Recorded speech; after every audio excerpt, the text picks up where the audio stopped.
अवधूत दत्तात्रेय जी ने कहा, राजन, मनुष्यों को जो वस्तुएं अत्यंत प्रिय लगती हैं उन्हें इकट्ठा करना ही उनके दुख का कारण है। जो बुद्धिमान पुरुष यह बात समझकर अकिंचन भाव से रहता है, शरीर की तो बात ही अलग, मन से भी किसी वस्तु का संग्रह नहीं करता, उसे अनंत सुख स्वरूप परमात्मा की प्राप्ति होती है। एक कुर्प पक्षी अपनी चोंच में मांस का टुकड़ा लिए हुए था। उस समय दूसरे बलवान पक्षी, जिनके पास मांस नहीं था, उससे छीनने के लिए उसे घेर कर चोंच मारने लगे। जब कुरर पक्षी ने अपनी चोंच से मांस का टुकड़ा फेंक दिया, तभी उसे सुख मिला।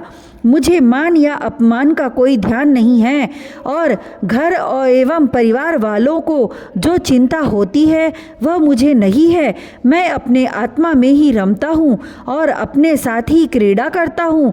यह शिक्षा मैंने बालक से ली है, अतः उसी के समान मैं भी मौज से रहता हूँ। इस जगत में दो ही प्रकार के व्यक्ति निश्चिंत और परमानंद में मग्न रहते हैं।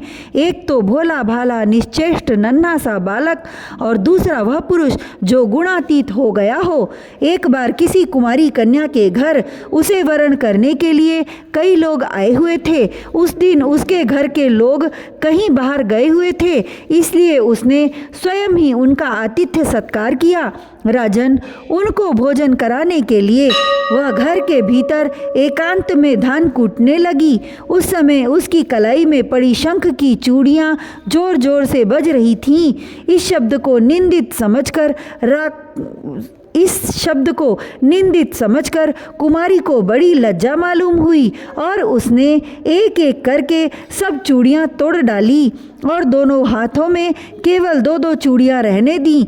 अब वह फिर धान कूटने लगी, परंतु वे 2-2 चूड़ियां भी बजने लगीं। तब उसने एक एक चूड़ी और तोड़ दी। जब दोनों कलाइयों में केवल एक एक चूड़ी रह गई, तब किसी प्रकार की आवाज़ नहीं हुई। रिपु दमन। अब उस समय लोगों का आचार विचार निरखने परखने के लिए इधर उधर घूमता घूमता मैं भी वहाँ पहुँच गया था। मैंने उससे यह शिक्षा ग्रहण की कि जब बहुत लोग एक साथ रहते हैं तब कलह होता है और 2 आदमी साथ रहते हैं तब भी बातचीत होती ही है। इसलिए कुमारी कन्या की चूड़ी के समान अकेले ही विचरना चाहिए। राजन, मैंने बाण बनाने वाले से यह सीखा है कि आसन और श्वास को जीतकर वैराग्य और अभ्यास के द्वारा अपने मन को वश में कर ले और फिर बड़ी सावधानी के साथ उसे एक लक्ष्य में लगा दे। जब परमानंद स्वरूप परमात्मा में मन स्थिर हो जाता है, तब वह धीरे धीरे कर्म वासनाओं की धूल को धो बहाता है। सत्व गुण की बुद्धि से रजोगुण और तमोगुणी वृत्तियों का त्याग करके मन वैसे ही शांत हो जाता है जैसे ईंधन के बिना अग्नि। इस प्रकार जिसका चित्त अपने आत्मा में ही स्थिर निरुद्ध हो जाता है, उसे बाहर भीतर कहीं किसी पदार्थ का भान नहीं होता। मैंने देखा था कि एक बाण बनाने वाला कारीगर बाण बनाने में इतना तन्मय हो रहा था कि उसके पास से ही दल बल के साथ राजा की सवारी निकल गई और उसे पता तक न चला। राजन, मैंने सांप से यह शिक्षा ग्रहण की है कि सन्यासी को सर्प की भांति अकेले ही विचरण करना चाहिए। उसे मंडली नहीं बांधनी चाहिए, मठ तो बनाना ही नहीं चाहिए। वह एक स्थान में न रहे, प्रमाद न करे, गुहा आदि में पड़ा रहे, बाहरी आचारों से पहचाना न जाए, किसी से सहायता न ले और बहुत कम बोले। इस अनित्य शरीर के लिए घर बनाने के बखेड़े में पड़ना व्यर्थ और दुख की जड़ है। सांप दूसरों के बनाए घर में घुसकर बड़े आराम से अपना समय काटता है। अब मकड़ी से ली हुई शिक्षा सुनो।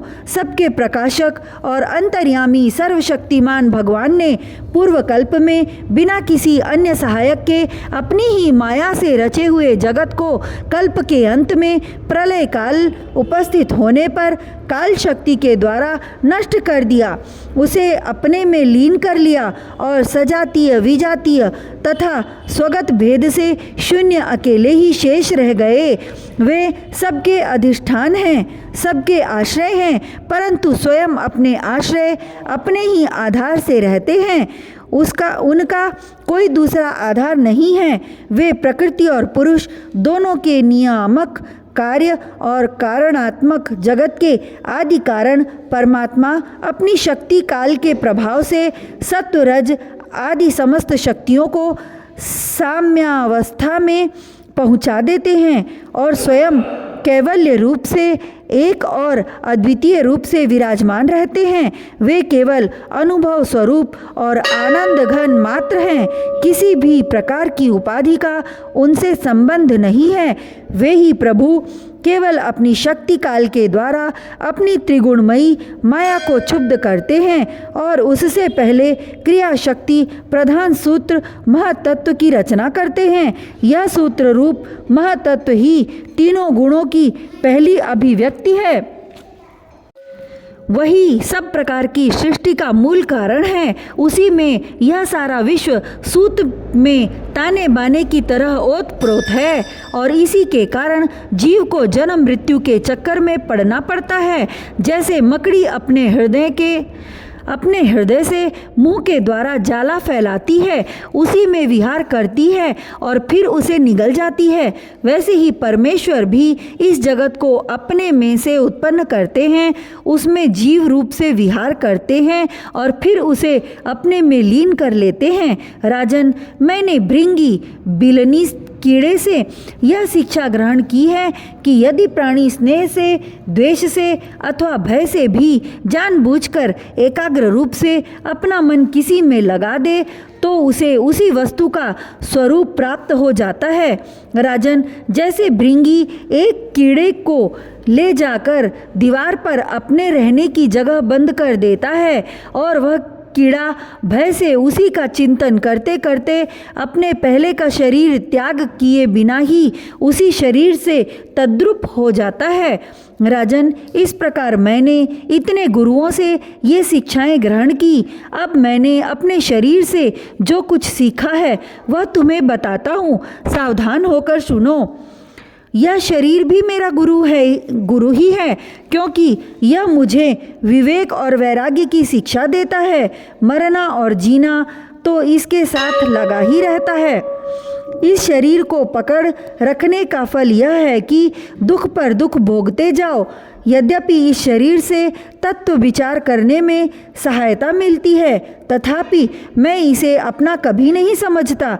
सर्वदा यही निश्चय रखता हूँ कि एक दिन इसे सियार कुत्ते खा जाएंगे, इसलिए मैं इससे असंग होकर विचरता हूँ। जीव जिस शरीर का प्रिय करने के लिए अनेकों प्रकार की कामनाएं और कर्म करता है तथा स्त्री पुत्र धन दौलत हाथी घोड़े नौकर चाकर घर द्वार और भाई बंधुओं का विस्तार करते हुए उनके पालन पोषण में लगा रहता है, बड़ी बड़ी कठिनाइयां सहकर धन संचय करता है, आयुष्य पूरी होने पर वही शरीर तो नष्ट होता ही है।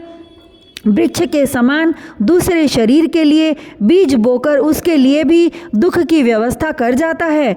जैसे बहुत सी सौतें अपने एक पति को अपनी अपनी ओर खींचती हैं, वैसे ही जीव को जीभ एक और स्वादिष्ट पदार्थों की ओर खींचती है तो प्यास दूसरी ओर जल की ओर, जननेन्द्रिय एक ओर स्त्री संभोग की ओर ले जाना चाहती है तो त्वचा पेट और कान दूसरी ओर कोमल स्पर्श भोजन और मधुर शब्द की ओर खींचने लगते हैं। नाक कहीं सुंदर गंध सूंघने के लिए ले जाना चाहती है तो चंचल नेत्र कहीं दूसरी ओर सुंदर रूप देखने के लिए। इस प्रकार कर्मेंद्रियां और ज्ञानेंद्रियां दोनों ही इसे सताती रहती हैं। वैसे तो भगवान ने अपनी अचिंत्य शक्ति माया से वृक्ष, सरीसृप, रेंगने वाले जंतु, पशु पक्षी, डांस और मछली आदि अनेकों प्रकार की योनियां रची, परंतु उनसे उन्हें संतोष न हुआ। तब उन्होंने मनुष्य शरीर की सृष्टि की। यह ऐसी बुद्धि से युक्त है जो ब्रह्मा का साक्षात्कार कर सकती है। इसकी रचना करके वे बहुत आनंदित हुए। यद्यपि यह मनुष्य शरीर है तो अनित्य ही, मनुष्य सदा इसके पीछे लगी रहती है। यद्यपि यह मनुष्य शरीर है तो अनित्य ही, मृत्यु सदा इसके पीछे लगी रहती है, परंतु इससे परम पुरुषार्थ की प्राप्ति हो सकती है। इसलिए अनेक जन्मों के बाद यह अत्यंत दुर्लभ मनुष्य शरीर पाकर बुद्धिमान पुरुष को चाहिए कि शीघ्र से शीघ्र मृत्यु के पहले ही मोक्ष प्राप्ति का प्रयत्न कर ले। इस जीवन का मुख्य उद्देश्य मोक्ष ही है। विषय भोग तो सभी योनियों में प्राप्त हो सकते हैं, इसलिए उनके संग्रह में यह अमूल्य जीवन नहीं खोना चाहिए। राजन, यही सब सोच विचार कर मुझे जगत से वैराग्य हो गया। मेरे हृदय में ज्ञान विज्ञान की ज्योति जगमगाती रहती है।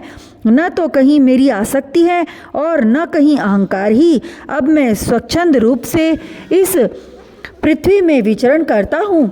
राजन, अकेले गुरु से ही यथेष्ट और सुदृढ़ बोध नहीं होता, उसके लिए अपनी बुद्धि से भी कुछ सोचने समझने की आवश्यकता है। देखो, ऋषियों ने एक ही अद्वितीय ब्रह्म का अनेकों प्रकार से गान किया है। यदि तुम स्वयं विचार कर निर्णय न करोगे तो ब्रह्म के वास्तविक स्वरूप को कैसे जान सकोगे। भगवान श्री कृष्ण ने कहा, प्यारे उद्धव, गंभीर बुद्धि अवधूत दत्तात्रेय ने राजा यदु को इस प्रकार उपदेश किया। यदु ने उनकी पूजा और वंदना की। दत्तात्रेय जी ने उनसे अनुमति लेकर बड़ी प्रसन्नता से इच्छानुसार पधार गए।